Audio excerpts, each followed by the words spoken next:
بسم اللہ الرحمن الرحیم۔ ہم نے اپنی پہلی ویڈیو میں کہا تھا کہ تراویح جو سنت ہے وہ 20 رکعت سنت ہے، 8 رکعت سنت نہیں ہے، اور یہ بھی کہا تھا کہ 8 رکعت تراویح کے سنت ہونے پر کوئی حدیث پاک بھی موجود نہیں ہے۔ حالانکہ انہوں نے تو حدیث پاک پیش کر دی، دلیل کے طور پہ کہا کہ حضرت عائشہ سے روایت ہے، حضرت عائشہ فرماتی ہیں کہ ما کان رسول اللہ صلی اللہ تعالی علیہ وسلم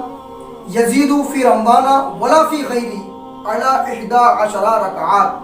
کہ آقا علیہ الصلوۃ والسلام رمضان میں ہو یا رمضان کے علاوہ سرکار 11 رکعات سے زیادہ نماز ادا نہیں فرماتے تھے۔ یہ حدیث پاک انہوں نے دلیل کے طور پر پیش کی، تو یہ دلیل بناتے ہیں کہ دیکھو سرکار نے 8 رکعت سنت تراویح ادا کی ہے اور 3 رکعت وتر، اور ہم نے کہا تھا کہ کوئی حدیث موجود ہی نہیں ہے، تو یہ تو انہوں نے حدیث پاک پیش کر دی۔ ہم نے اپنی پہلی ویڈیو میں یہ بھی کہا تھا کہ انہوں نے جو دلیل کے طور پہ اپنی حدیث پاک انہوں نے پیش کی ہے، تو یہ حدیث پاک تراویح کے تعلق سے ہے یا پھر اور کسی نماز کے تعلق سے۔ دیکھیں انہوں نے جو حدیث پاک پیش کی ہے نا، یہ تراویح کے تعلق سے نہیں ہے کہ تراویح 8 رکعت سنت ہے، بلکہ یہ حدیث پاک کیا ہے کہ یہ حدیث پاک تہجد کے تعلق سے ہے، کیونکہ حدیث پاک میں جو الفاظ استعمال ہوئے ہیں وہ ہیں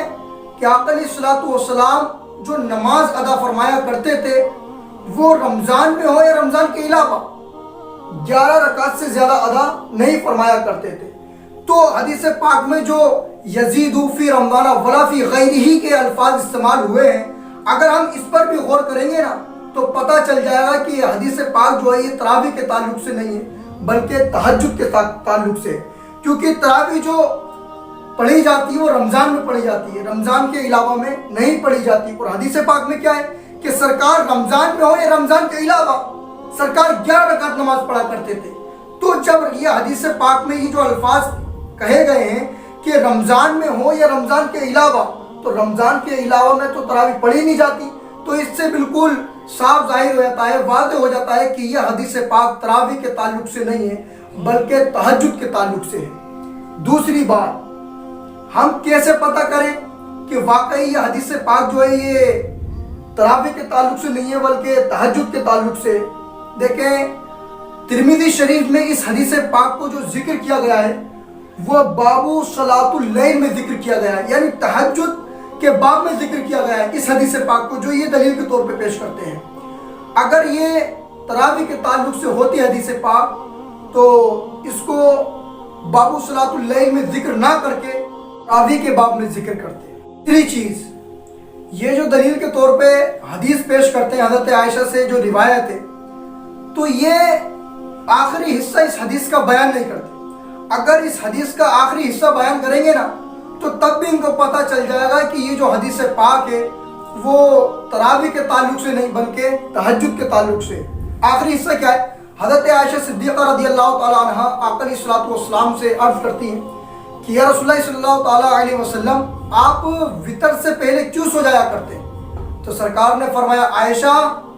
ہماری آنکھیں سوئی رہتی ہیں اور دل جاگا رہتا ہے، یعنی آقا علیہ الصلوۃ والسلام عشاء کی نماز پڑھ کر اور تراویح ادا کرنے کے بعد وتر سے پہلے سو جایا کرتے تھے، اور آخری حصے میں، رات کے آخری حصے میں سرکار اٹھ کر وتر اور تہجد کی نماز ادا فرمایا کرتے تھے۔ چوتھی چیز، اگر سرکار نے تراویح کی نماز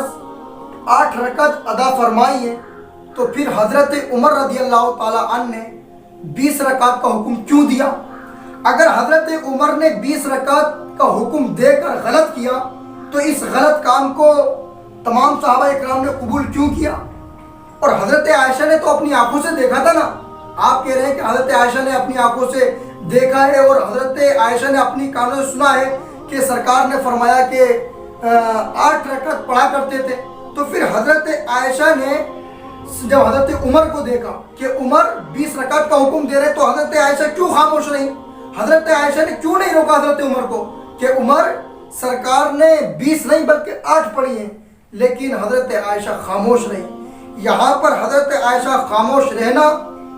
اور تمام صحابہ خاموش رہنا اس بات پر دلالت کرتا ہے کہ آقا علیہ الصلوۃ والسلام نے 20 رکعت نماز ادا فرمائی ہے۔ اگر 20 رکعت خلاف سنت ہوتی تو حضرت عائشہ